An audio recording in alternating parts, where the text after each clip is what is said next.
Olá, meus queridos irmãos, irmãs e amigos em geral. Novamente, e pela graça de Deus, estamos juntos para mais uma nova oportunidade de estudos da e na Palavra de Deus. Confesso que é com grande alegria que voltamos a nos reencontrar com este objetivo. Por isso, recebam os cumprimentos fraternais da 8ª Igreja Batista Filadélfia de Curitiba, que é a patrocinadora deste programa evangélico, bem como de seu ilustre pastor, Luiz Pedroso. Hoje estudaremos mais uma lição importante desta arte, da autoria do ilustre pastor Jean Jackson da Silva, e que tem como título, abro aspas, Lados opostos da atitude misericordiosa, fecho aspas. Então, quais são os objetivos da presente lição? Primeiro, conhecer os ensinos contidos na parábola do credor compassivo. Também perceber que quem deseja receber misericórdia precisa aprender a exercer atitudes de misericórdia. E, por fim, praticar, observando que, segundo a parábola do credor compassivo, a falta de misericórdia se alinhou também à falta de perdão. Misericórdia e perdão são ações que demonstram o amor?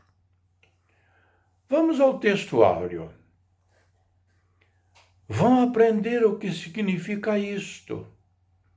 Desejo misericórdia, não sacrifícios, pois eu não vim chamar justos, mas pecadores.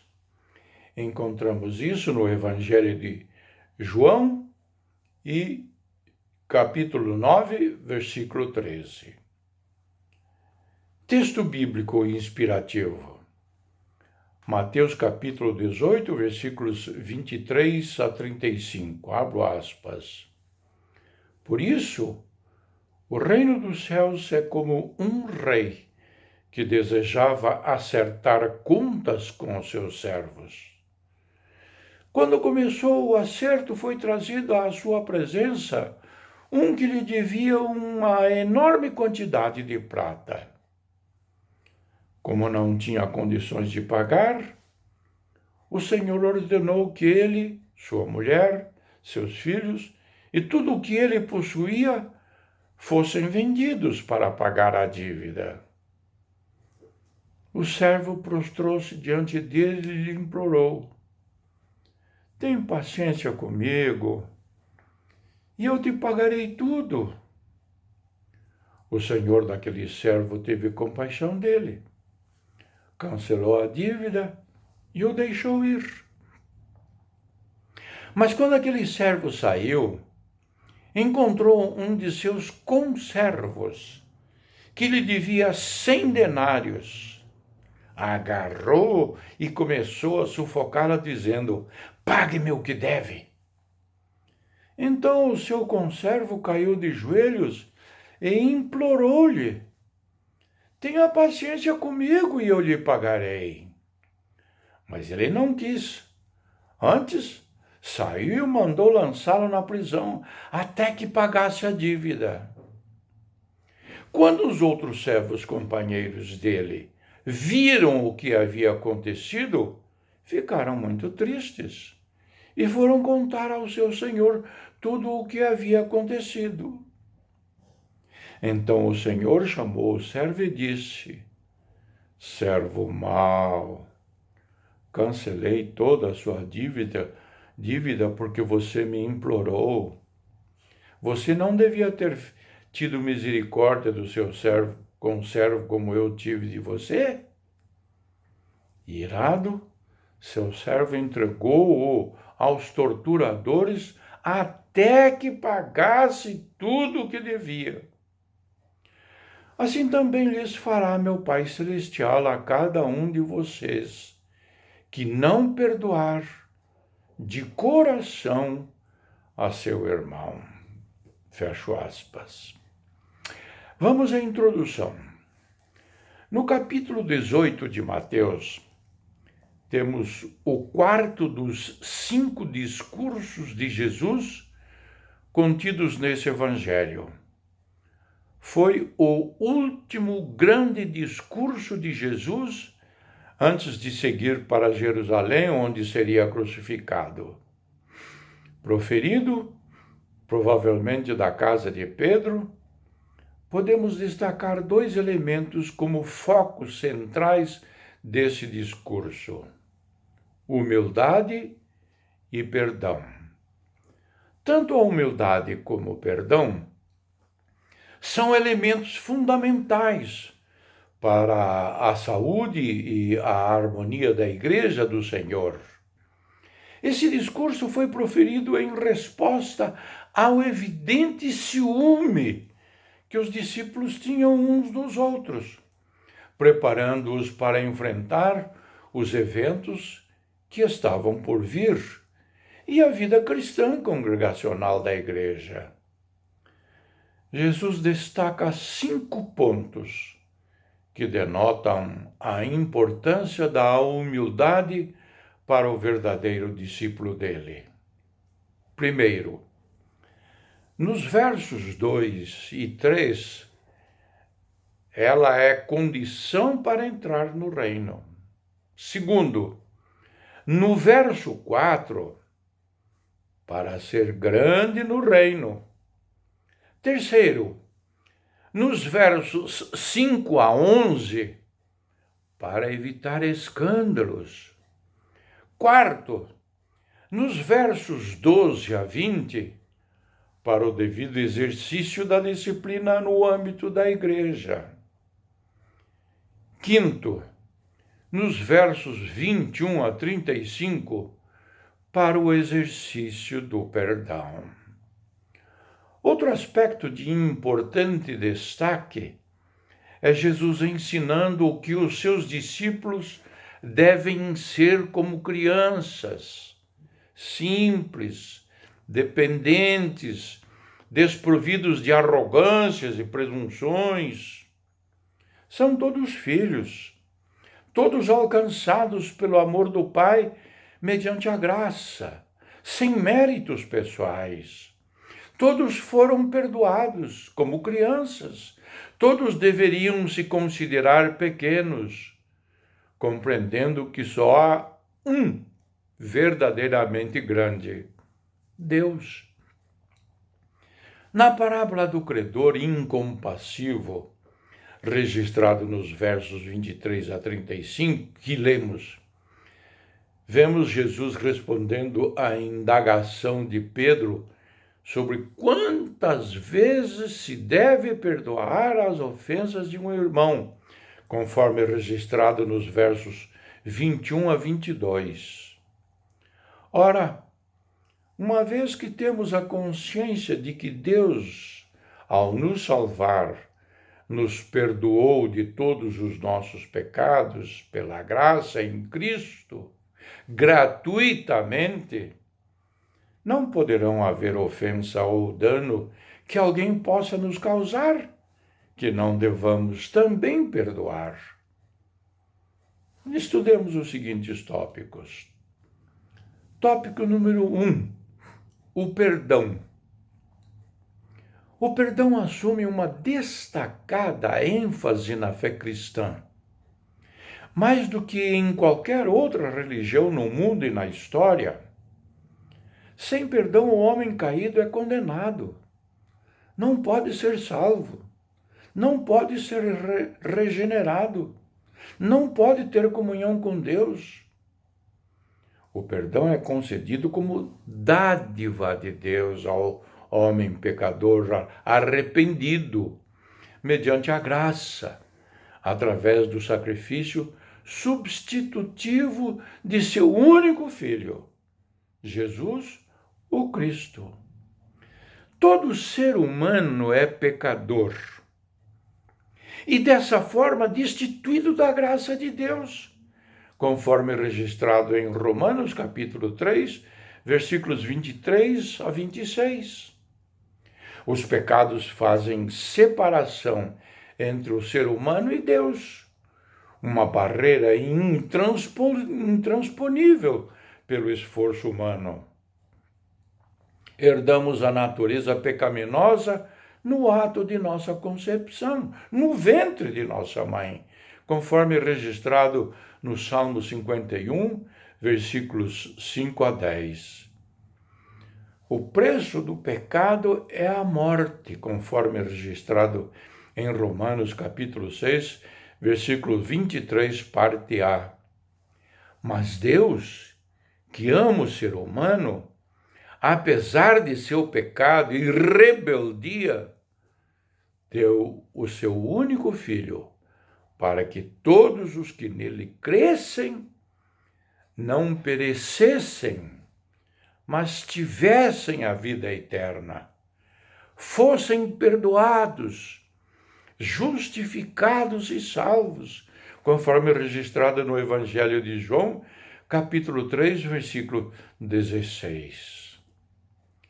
A fé que gera no ser humano o entendimento da sua condição e da salvação oferecida por Cristo, por Deus em Cristo, vem mediante a exposição do Evangelho, conforme registrado em Romanos capítulo 10, versículo 17.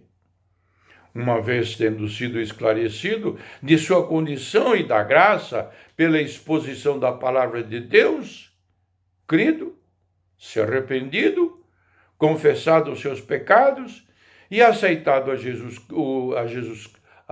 o Cristo como seu Senhor e Salvador, seus pecados são perdoados e lançados no mar do esquecimento, conforme registrado em Romanos capítulo 10, versículos 9 a 13, e Miqueias, capítulo 7, versículo 19. Todo cristão verdadeiro sabe que recebeu de Deus o perdão por uma dívida que jamais poderia pagar, o que gera em seu coração uma imensa gratidão e alegria. Ele sabe que não somente foi perdoado, mas que é em Cristo uma nova criatura, uma nova mente, um novo coração, que é possuidor de uma nova identidade, um novo propósito, uma nova disposição. Ele agora é gerado em Cristo, resgatado e regenerado. O amor de Deus e o caráter de Cristo são atribuídos a Ele. Logo, perdoar, mais do que um mandamento, é um dever. É da sua natureza. Não perdoar é negar a fé processada. Dr. Russell Shedd qualifica a indisposição ao perdão de fingimento religioso, de uma, abro aspas novamente, religiosidade externa, de, abro aspas novamente, mera atuação, ou seja, hipocrisia. Jesus nos advertiu que se não perdoarmos aos homens e as suas ofensas, Deus também não nos perdoará, conforme registrado no Evangelho de Mateus, capítulo 6, versículos 12 e 15. Aplicação para a sua vida. Como você tem lidado com a questão do perdão? É fácil?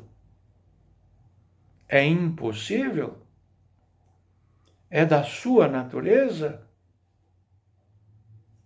Vale a pena analisar. Vamos para o ponto número 2. Um Deus compassivo. Os mestres da lei ensinavam aos judeus que um ofensor devia ser perdoado até 3 vezes. Pedro, discípulo de Jesus, buscando exercer maior misericórdia, pergunta ao Senhor se perdoar 7 vezes seria suficiente. Porém, a resposta de Jesus foi 70 vezes 7, ou seja, quantas vezes forem necessárias.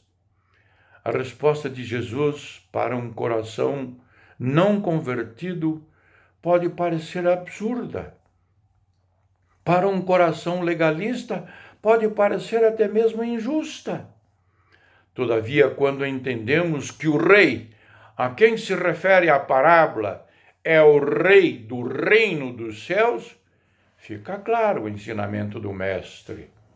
Ao se deparar com aquele servo devedor de uma dívida impagável, tendo a seu favor a prerrogativa legal de puni-lo severamente, diante da confissão daquele homem, de sua humilhação e disposição de pagar toda a dívida, mesmo que isso fosse impossível, o credor se compadeceu, perdoando-lhe plenamente.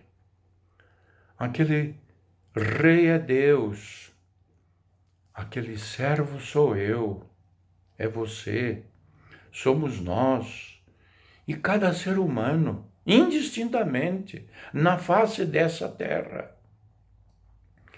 Todos devedores de uma dívida impagável ao rei. Todos pecadores, todos destituídos, todos merecedores do justo castigo da morte eterna.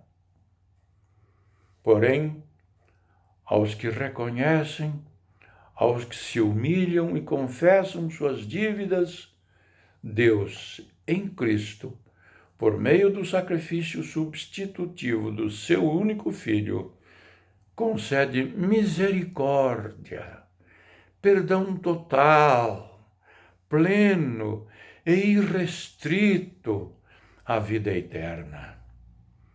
O Rei misericordioso concede perdão ao pecador arrependido, dando a vida do seu próprio Filho como pagamento de imensurável dívida. Agora, o que se espera do servo perdoado é que seja capaz de exercer a mesma misericórdia que o rei exerceu para com ele. Se o sacrifício do filho foi capaz de aplicar a ira do rei, não seria capaz de aplicar do servo agraciado? Nos tempos bíblicos, as consequências para aqueles mal pagadores eram seríssimas. O credor poderia forçar o devedor e sua família a trabalharem até que a dívida fosse quitada. O devedor podia ser preso, sua família poderia ser vendida como escravos para ajudar no pagamento da dívida.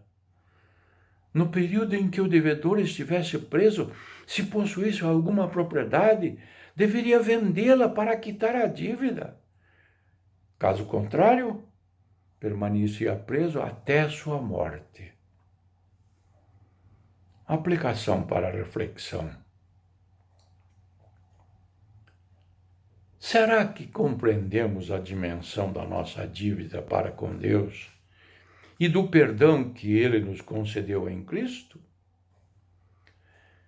Se temos essa compreensão, como isso alterou o nosso senso de justiça? Ponto número 3. 2 pesos e 2 medidas. O homem natural, ou não alcançado pela graça, é regido pelo pecado, que se caracteriza por elementos como arrogância, prepotência, ganância, crueldade, maldade, legalismo, ciúmes, inveja e a dureza de coração, entre outros. Por essa razão, não é de se admirar a dificuldade e mesmo a incapacidade que o ser humano tem de exercer misericórdia, perdoando as faltas e as dívidas das outras pessoas. É da natureza do homem natural ser contencioso, odioso, violento, rancoroso e cruel. Não raramente seu coração é tomado por mágoas e ressentimentos, sentimentos que só resultam em dores e sofrimentos. O estranho, na verdade, o inadmissível, é a presença dessa disposição e comportamento na vida do dito cristão, nas atitudes daqueles que foram alcançados pela graça, que obtiveram o perdão de Deus por seus pecados, pela graça que obtiveram, e, no mínimo, estranha a ideia de alguém imaginar que o perdão para ele é bom e devido. Porém, para o outro não.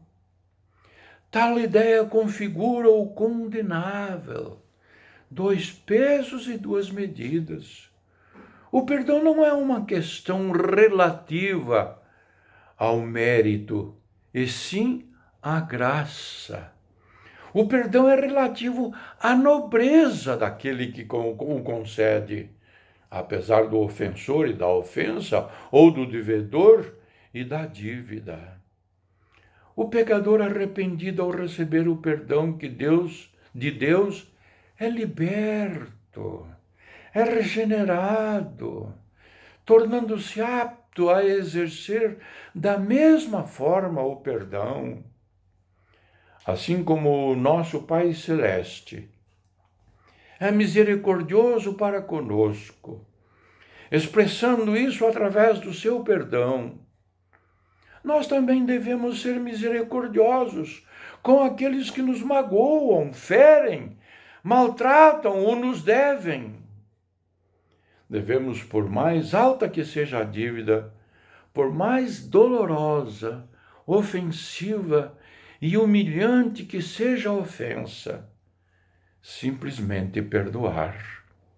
Essa é a nova natureza nele. É isso que ele espera e requer de nós.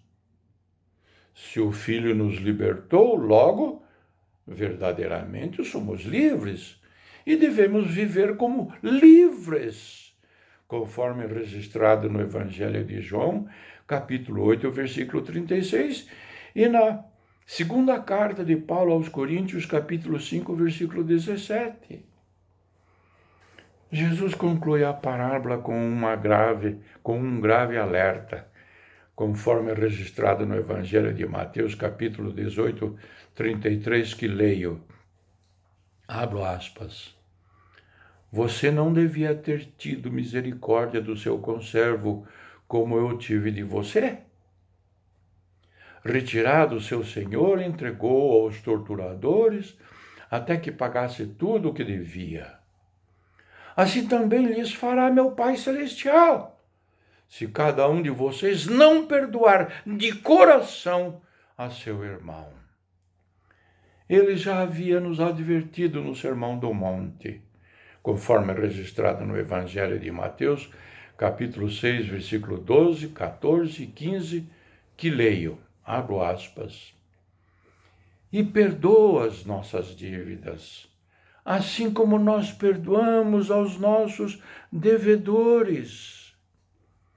Pois se perdoarem as ofensas uns dos outros, o Pai Celestial também lhes perdoará. Mas se não perdoarem uns aos outros, o Pai Celestial não lhes perdoará as ofensas. Um peso, uma medida. Aplicação para a reflexão. E aí? Como é ser perdoado por Deus? Livres da justa condenação eterna que nos aguardava. E como tem sido para nós o exercício de perdoar os outros? Vamos à conclusão. O mundo sagaz não perdoa, remói, vinga, cobra caro.